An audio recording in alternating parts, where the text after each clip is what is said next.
Welcome to Zodiac exam series discussion. This is week 5. We are going to discuss from question number 101 to 125.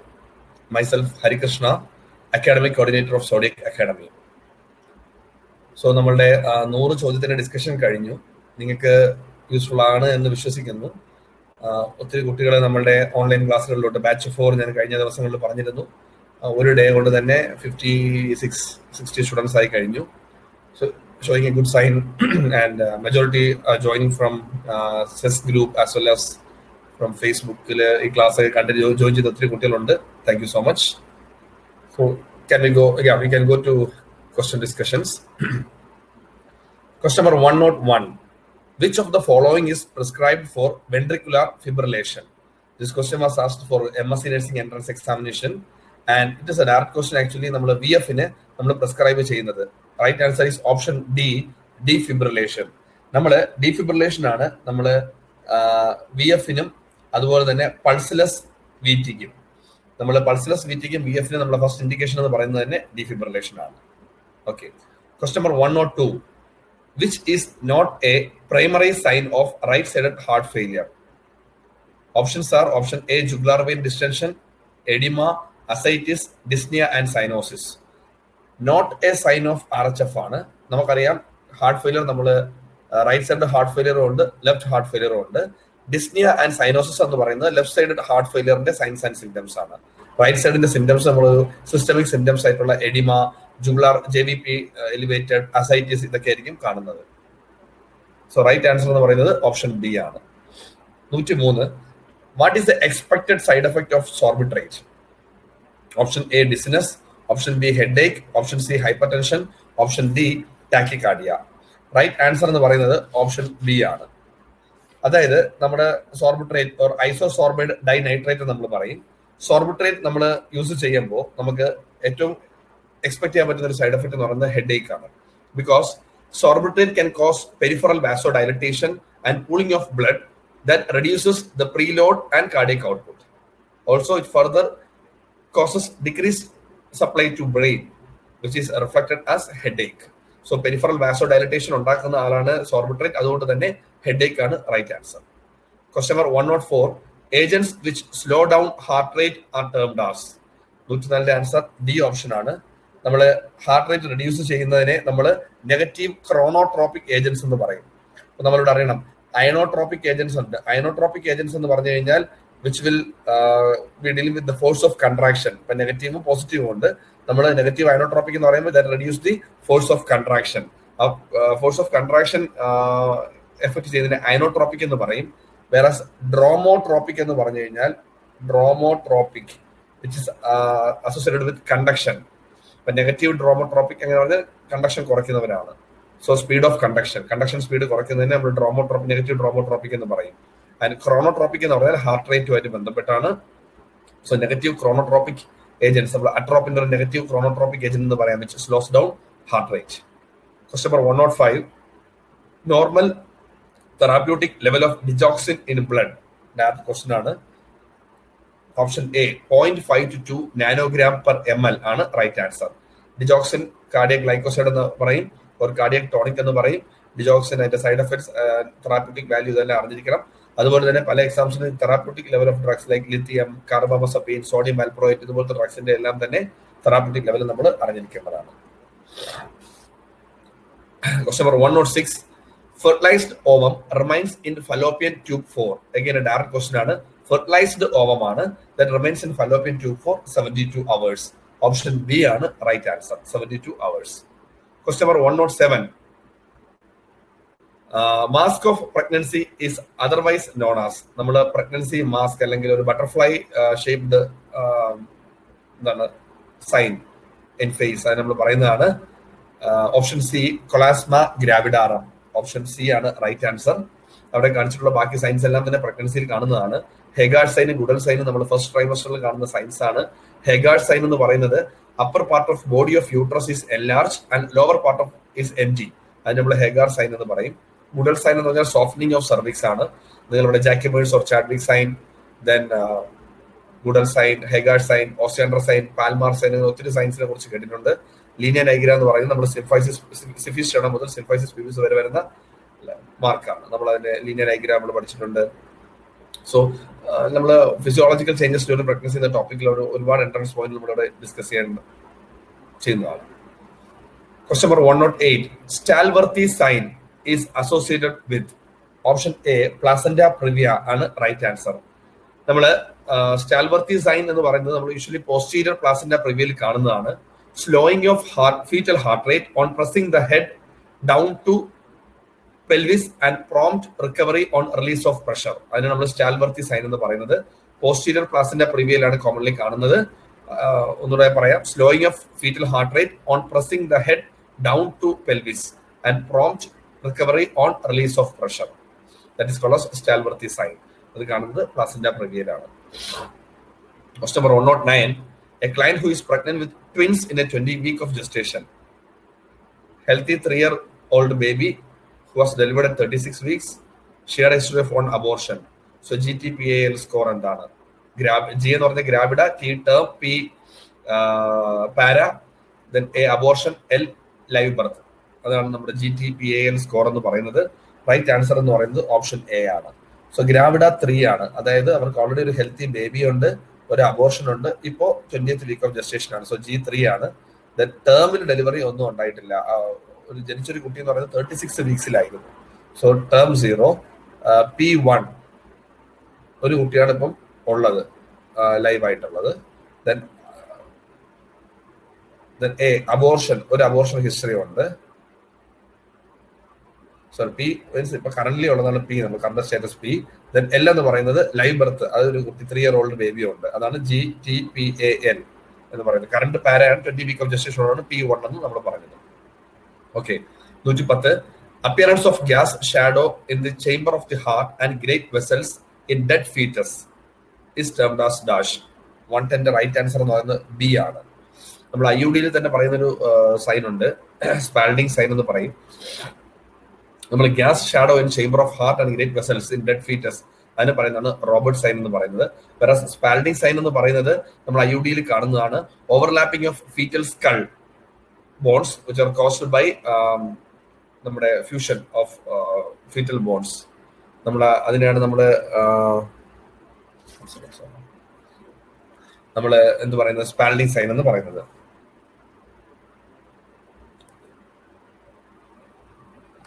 Question number 111.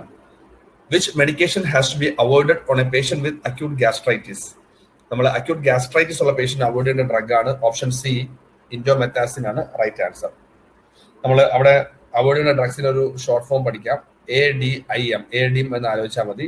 A for aspirin, D for diclofenac, I for indomethacin, and M for mefenamic acid. So ഈ drugs especially നമ്മളെ NSAIDs ആണ്. അത് നമ്മൾ usually gastritis patients നമ്മൾ avoid ചെയ്യണം. 112. Which of the following analgesics is prescribed for pancreatitis? നമ്മൾ പാങ്ക്രിയാറ്റിസിന് prescribe ചെയ്യുന്നത് 112 answer C ആണ്, പെത്തിഡിൻ.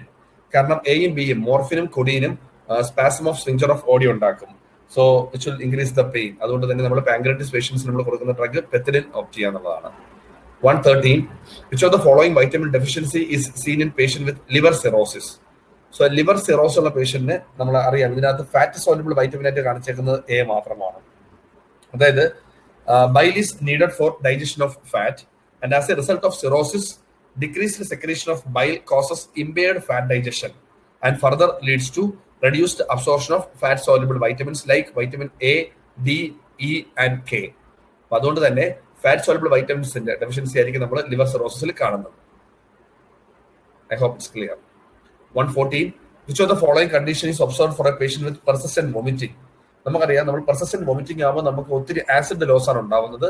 ഒത്തിരി ആസിഡ് ലോസ് ഉണ്ടാവുന്നത് കൊണ്ട്, അതായത് നമ്മുടെ സ്റ്റൊമക്കിലുള്ളത് HCl ആണ്, ഒത്തിരി ഹൈഡ്രോക്ലോറിക് ആസിഡ് ലോസ് ഉണ്ടാവുന്നു.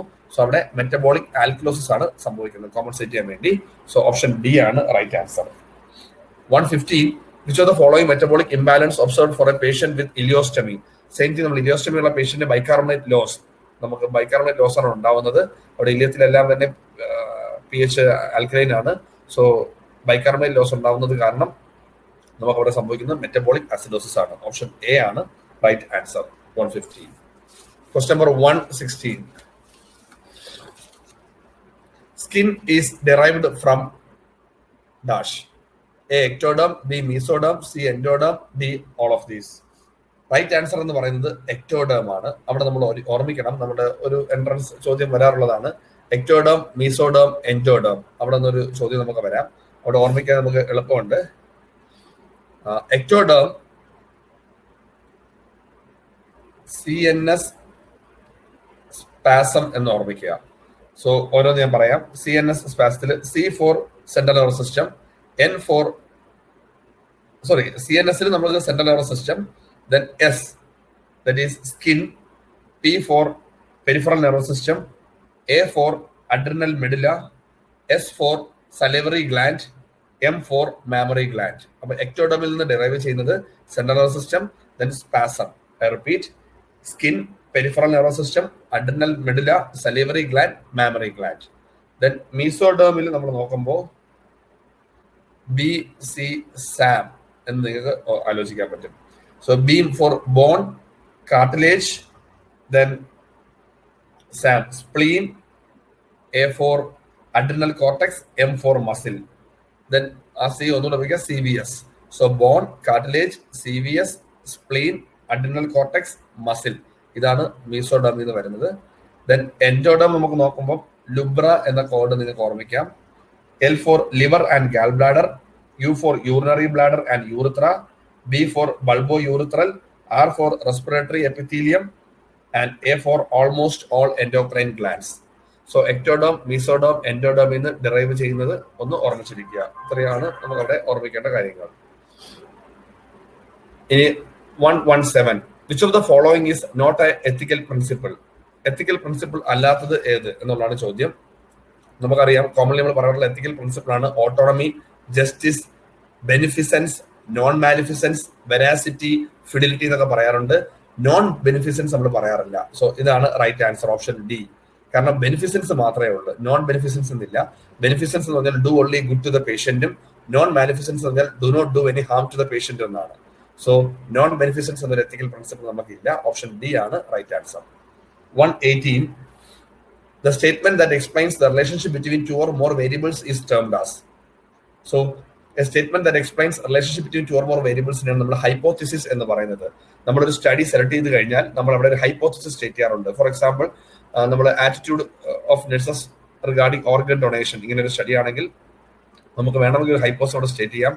There is a significant association between attitude of nurses regarding organ donation and clinical variables എന്ന രീതിയിൽ വേണമെങ്കിൽ പറയാം. സോ അതിനെ നമ്മൾ ഹൈപ്പോത്തിസിസ് എന്ന് പറയുന്നത്. വാലിഡിറ്റി എല്ലാം റിലയബിലിറ്റി എല്ലാം നമ്മൾ നേരത്തെ എക്സ്പ്ലെയിൻ ചെയ്തിട്ടുണ്ട്. വാലിഡിറ്റി എന്ന് പറഞ്ഞു കഴിഞ്ഞാൽ നമ്മൾ the degree to which an instrument measures what it is suppose to measure. അവിടെ face validity, content validity, constructive validity, criterion വാലിഡിറ്റിയെ കുറിച്ചൊക്കെ പറഞ്ഞിട്ടുണ്ട്. റിലയബിലിറ്റി എന്ന് പറഞ്ഞു കഴിഞ്ഞാൽ നമ്മൾ ഒരു instrument the same score on repeated measures, നമ്മൾ സ്പ്ലിറ്റ് ഹാഫ് മെത്തേഡ് എന്നും ഇന്റർ റേറ്റർ റിലയബിലിറ്റി എന്നും ക്രോൺബാക്സ് ആൽഫ എന്നൊക്കെ ഡിസ്കസ് ചെയ്തിട്ടുണ്ട്.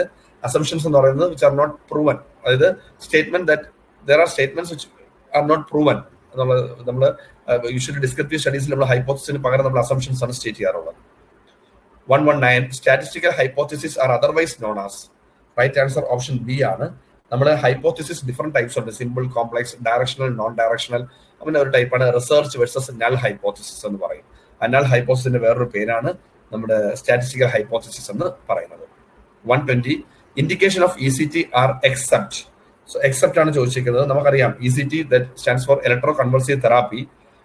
പ്രൈം ഇൻഡിക്കേഷൻസ് എന്ന് പറയുന്നത് സൈക്കോട്ടിക് ഡിസോർഡേഴ്സ് ആണ്. സോ ലൈക്ക് സ്കീസോഫ്രീനിയ ഒരു സൈക്കോട്ടിക് ഡിസോർഡർ ആണ്, സിവിയർ സൈക്കോസിസ് ഒരു സൈക്കോട്ടിക് ഡിസോർഡർ ആണ്, മേജർ ഡിപ്രഷൻ ഒരു സൈക്കോട്ടിക് ഡിസോർഡർ ആണ്. അപ്പൊ ഇത് മൂന്നും ഇൻഡിക്കേഷൻ ഓഫ് ECT ആണ്. അല്ലാത്തൊരു ഓപ്ഷൻ ആണ് എന്ത്, PTSD, post traumatic stress disorder എന്ന് പറയും. ഒരു റേപ്പ് വിക്ടിമോ അല്ലെങ്കിൽ ഫ്ലഡോ സംഭവിച്ചു കഴിയുമ്പോൾ അതിന്റെ ഒരു ട്രോമ, ഇപ്പം ഫ്ലാഷ് ബാക്ക് ഫിനോമിന എന്നൊക്കെ നമ്മൾ പറയുന്നതാണ്. F40 ന്യൂറോട്ടിക് സ്പെക്ട്രം ഡിസോർഡേഴ്സിൽ പഠിക്കുന്നതാണ്. So PTSD, post traumatic stress disorder ആണ് റൈറ്റ് ആൻസർ. Question number 121.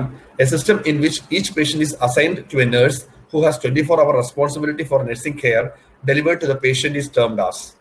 നമ്മൾ 24-hour responsibility of nursing care നമ്മൾ അസ്യൂം ചെയ്യുന്നു ഒരു നഴ്സിന്.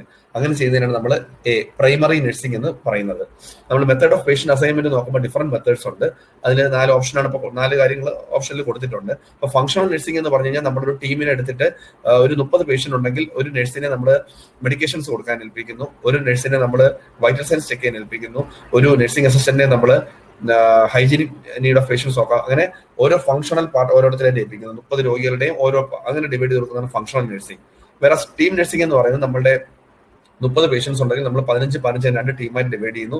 2 ടീം ലീഡേഴ്സിനെ എടുക്കുന്നു ഒരു നഴ്സ് മാനേജറിന്റെ കീഴിലായിട്ട്. ഒരു ടീം ലീഡർ, അതിന്റെ കീഴിൽ സ്റ്റാഫ് നഴ്സ് കാണും, നഴ്സിംഗ് അസിസ്റ്റന്റ്, സ്റ്റുഡന്റ് നഴ്സ് അങ്ങനെ ഉണ്ടാകും.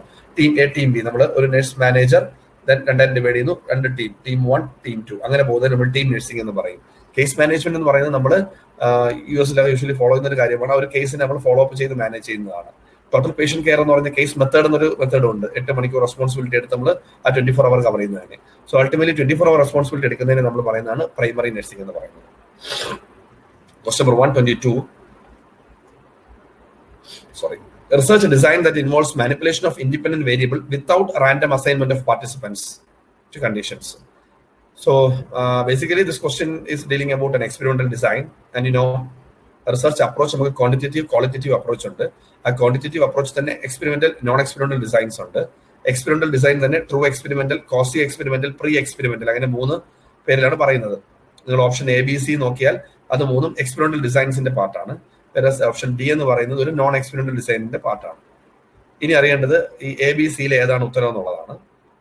നമുക്കറിയാം ഒരു റിസർച്ച് ഡിസൈൻ ട്രൂലി ഒരു എക്സ്പെരിമെന്റൽ ആകണം, അല്ലെങ്കിൽ ട്രൂ എക്സ്പെരിമെന്റൽ ഡിസൈൻ എന്ന് പറയുമ്പോൾ നമ്മൾ അവിടെ 3 ക്രൈറ്റീരിയ ഫുൾഫിൽ ചെയ്യണം. നമ്മൾ MCR എന്നൊരു കോഡ് പറയാം, ഒരു മുണ്ടൊക്കെ അറിയാം. Manipulation, control, randomisation. അതായത് നിങ്ങൾക്ക് ഒരു റാൻഡമൈസേഷൻ മെത്തേഡ് കാരണം 2 ഗ്രൂപ്പായിട്ട് ഡിവൈഡ് ചെയ്യും. അപ്പം ഒരു എക്സ്പെരിമെന്റൽ ഗ്രൂപ്പ് കാണും, കൺട്രോൾ ഗ്രൂപ്പ് കാണും. അവിടെ നമ്മൾ എക്സ്പെരിമെന്റൽ ഗ്രൂപ്പിനെ നമ്മൾ മാനിപ്പുലേഷൻ ചെയ്യുന്നു. അതാണ് മാനിപ്പുലേഷൻ, കൺട്രോൾ, റാൻഡമൈസേഷൻ കൊണ്ട് ഓർമ്മിക്കേണ്ടത്. അങ്ങനെയുള്ളത് നമ്മൾ ട്രൂ എക്സ്പെരിമെന്റൽ ഡിസൈൻ എന്ന് പറയും. പക്ഷെ ഇവിടെ എന്തായിരുന്നു? Manipulation of independent variable without random assignment. അപ്പം റാൻഡം അലോക്കേഷൻ അവിടെ ഉണ്ടായില്ല, but there is an intervention or manipulation happen. അങ്ങനെയുള്ളതിന് നമ്മൾ കോസി എക്സ്പെരിമെന്റൽ ഡിസൈൻസ് എന്ന് പറയും. ഓപ്ഷൻ B ആണ് right answer. Okay, research design എന്നൊരു ടോപ്പിക്കിൽ നമുക്ക് ഡീറ്റെയിൽ ആയിട്ട് പഠിക്കേണ്ട ഒരു കാര്യമാണ് ഇതാണ്. 123. Auditory hallucinations are disorders of. Again a direct question. Hallucinations എന്ന് പറയുന്നത് ഡിസോർഡേഴ്സ് ഓഫ് പെർസെപ്ഷൻ ആണ്. നമ്മൾ മെന്റൽ സ്റ്റാറ്റസ് എക്സാമിനേഷൻ എടുക്കുമ്പോൾ general appearance and behaviour, attitude towards examiner, speech and language, thought, mood, thought, perception, higher mental functions. അവിടെയാണ് നമ്മൾ orientation, attention, memory, concentration, abstract thinking, intelligence, insight, judgement ഇതെല്ലാം നോക്കുന്നത്. ഇവിടെ പെർസെപ്ഷന് വരുന്ന disorder basically 4 കാര്യങ്ങൾ പറയാറുണ്ട്. Hallucination, illusion, depersonalisation, derealisation. അവിടെ നമ്മൾ പൊതുവെ പറയുന്നതിൽ നമ്മൾ ഹാലുസിനേഷൻ, ഇല്യൂഷൻ എപ്പോഴും ഡിസ്കസ് ചെയ്യാറുള്ളതാണ്. ഹാലുസിനേഷൻ എന്ന് പറഞ്ഞാൽ false perception in the absence of original stimulus. അതിനാണ് നമ്മൾ ഹാലുസിനേഷൻ എന്ന് പറയുന്നത്. വേറസ് ഇല്യൂഷൻ എന്ന് പറഞ്ഞു കഴിഞ്ഞാൽ miss interpretation of stimulus. Depersonalisation എന്ന് പറഞ്ഞാൽ ഈ പേഴ്സണാലിറ്റി എക്സിസ്റ്റ് ചെയ്യുന്നില്ല, ഞാൻ എന്ന വ്യക്തിയെ എക്സിസ്റ്റ് ചെയ്യുന്നില്ല എന്നൊരു തോന്നൽ, അതിനെയാണ് ഡീപേഴ്സണലൈസേഷൻ. ഈ റിയാലിറ്റി, ലോകമേ ഇല്ല എന്നുള്ളത് ഡീ റിയലൈസേഷൻ എന്ന് നമ്മൾ പറയാം. ഇതെല്ലാം തന്നെ പെർസെപ്ഷൻ ഡിസോർഡർ ആണ്. 124. Boerhaave syndrome means. ഒരു ഡയറക്റ്റ് ക്വസ്റ്റ്യൻ ആണ്. ഒരു ടേം ഒന്ന് ഓർമ്മിച്ചിരിക്കുക. ഓപ്ഷൻ A, റപ്ചർ ഓഫ് ഈസോഫാഗസിന് പറയുന്ന ഒരു ടേം ആണ് ബോർഹാവ്സ് സിൻഡ്രോം എന്ന് പറയുന്നത്. 125. Which is mainly responsible for flight and fight reactions. Adrenal medulla ആണ് റൈറ്റ് ആൻസർ. നമ്മൾ അഡ്രിനൽ കോർട്ടെക്സ് കൊണ്ട് മെഡില ഉണ്ട്. അഡ്രിനൽ മെഡിലയാണ് കാറ്റക്കോലമിൻസ് റിലീസ് ചെയ്യുന്നത്, like epinephrine and norepinephrine, or adrenaline and noradrenaline. So അത് തന്നെയാണ് നമ്മൾ ഫ്ലൈറ്റ് ആൻഡ് ഫൈറ്റ് റിയാക്ഷൻസിന്. ഒരു പാമ്പിനെ കാണുമ്പോൾ പെട്ടെന്ന് നമ്മൾ പേടിക്കുന്നു, നമ്മുടെ സിമ്പതറ്റിക് സിസ്റ്റം ആക്ടിവേറ്റ് ആവുന്നതാണ്. അഡ്രിനാലിൻ റഷ് ആണ്. വേറസ് അതിന് ഓക്കെ ആക്കുന്നത് പാരാസിമ്പത്തറ്റിക് സിസ്റ്റമാണ്. സോ നിങ്ങൾ പഠിച്ചിട്ടുണ്ടാവും, കാനോൺ, വൂൾഫ് എന്നൊക്കെ പറഞ്ഞ ആൾക്കാർ സ്ട്രെസ് തിയറി പറയുമ്പോൾ അവിടെ ഫ്ലൈറ്റ് ആൻഡ് ഫൈറ്റ് റിയാക്ഷൻസിനെ കുറിച്ച് മെൻഷൻ ചെയ്യുന്നുണ്ട്. ജനറൽ അഡാപ്റ്റേഷൻ സിൻഡ്രോം, ഗ്യാസ് എന്നൊക്കെ പറഞ്ഞിട്ട് പഠിച്ചിട്ടുണ്ടാവും. സോ 125 റൈറ്റ് ആൻസർ എന്ന് പറയുന്നത് ഓപ്ഷൻ B ആണ്. ഇതാണ് നമുക്ക് ഈ week 5 discussions. Hope this are all useful for you. Thank you so much.